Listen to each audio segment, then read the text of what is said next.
Hello, I'm here to talk about Marcus Macabres Freakshow Nightmare. So Marcus Macabres Freakshow Nightmare is Flitter Film's newest web series. That probably won't be coming out until 2014. I can't have a specific date for when it'll air, but we'll be posting videos about it and behind the scenes things as we shoot it over the rest of the year.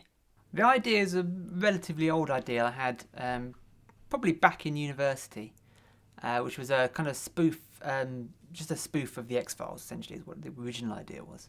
I ended up brainstorming with the guys who ultimately became the writers in the pub, of all places. And we essentially, all we did was rattle out a load of episode titles and concepts for those episodes sort of vaguely meant. One of which was the Face Saga, which is the one we're making. The first series is called the Face Saga.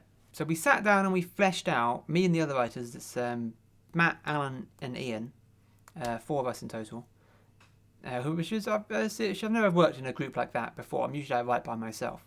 But the 4 of us sat down and fleshed out what the idea of the Face Saga meant, which was somehow the one that made the most sense to us once we came back to it. Or at least probably was just the one that we remembered the most of when we came back to it. Probably forgotten what the others were. But we fleshed out the idea and structured the plot. And then I went away and wrote a script, or wrote an 8-part web series script. Took it back to the guys again, and we sat down and went through it and pretty much just injected jokes into it. Like where there wasn't joke, we put in a joke, and the 4 of us just crammed it really, really joke heavy. So it was much more spoof than I'd ever normally written. Normally I write in a more of a sitcom-y kind of style, but this is much more on the side of Mel Brooks' kind of Naked Gun sort of comedy, like heavy comedy. And then with that done, I kept going away, and that sort of repeated itself with me going away, writing it, coming back, putting jokes in or changing jokes out, and so forth and so forth, until we had a full 8-part series, which was some point last year, and we thought, oh, this is something we can make now. So we attempted to put it through into production, but it never quite got there. We hadn't shot this heavily in terms of effects, because there's flying cars and a lot of CGI and shooting a lot on green screen and stuff like that. And we'd never shot that way before. We'd done it a tiny bit, and David Novus, who is the effects guy, does all of that stuff. He was perfectly comfortable with it ever. But us ourselves, I had never shot quite like that, and the guys who are my friends from back home hadn't really shot anything at all. They'd only ever sort of hung out with me on a few times, so they weren't that familiar with the process.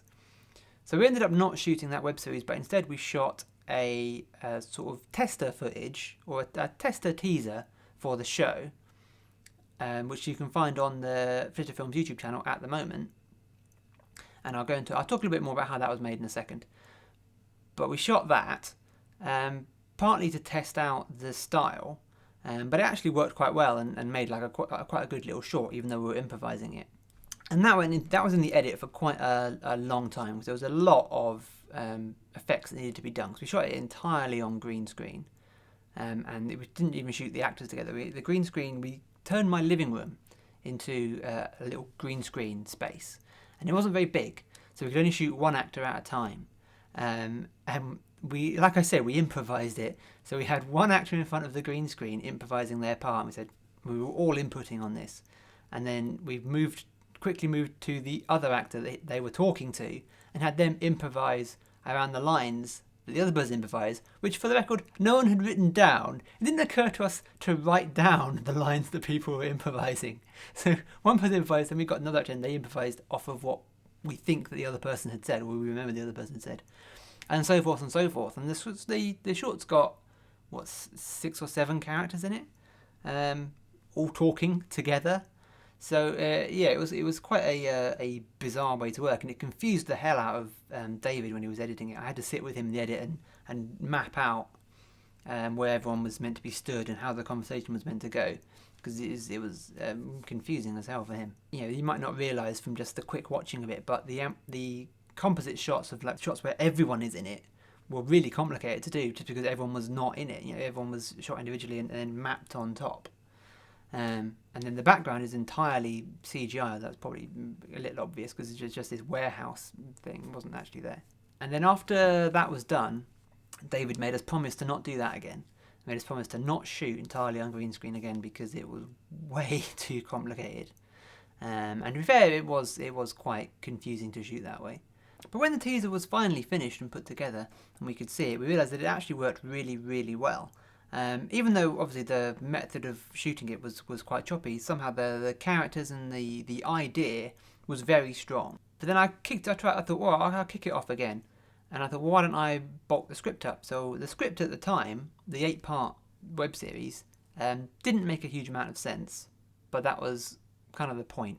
The story was a bit choppy and kind of coincidental, and they had characters actually saying that in the story. They're kind of making a joke out of the fact that things just came together in a very convenient way, and the script kind of ended quite suddenly, which had nothing to do with what the characters were doing, and it was all in a jokey kind of way.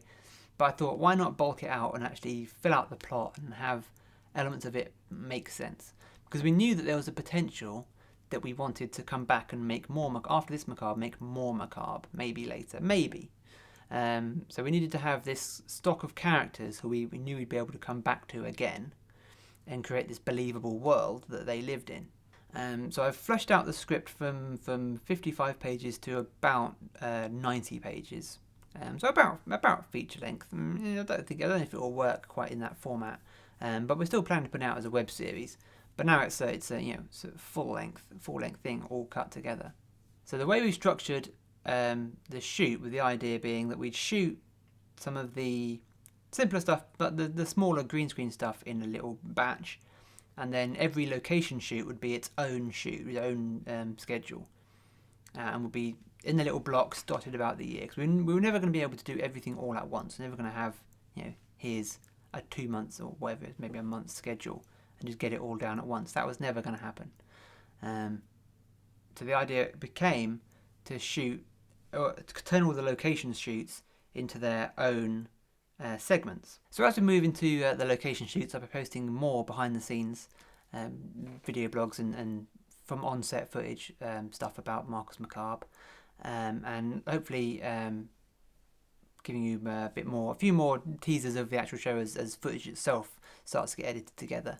But like I said, the show itself won't go out until probably next year. And it'll have its own YouTube channel, maybe a blip channel and a few other things. There is a Marcus Macabre Facebook page that I will put the link in the description below. And there'll be a Twitter at some point as well. You can also go to the Flitter Films YouTube channel and check out the tester footage, the little the short film teaser that we made. And then keep an eye on this channel for more behind the scenes stuff and teaser footage and location footage and things like that will be going out. Do click subscribe to be keep updated with that. And like this video if you're intrigued by this and like the other videos on Flitter Films YouTube. I got all my other videos as well. And you can follow me on Twitter, and that's everything. Follow Facebook. Follow Twitter. Flitter Films on Twitter. That's what I was trying to say. Flitter Films on Twitter and Flitter Films on Facebook. There'll be links. All the description will just be a big pile of links that you should click on if you're enjoying my nonsense, my gibbering. And that's the end of my gibberish. The end. I mean, what are you even doing here? Oh my God. Yeah, he's not even a detective. This is shit.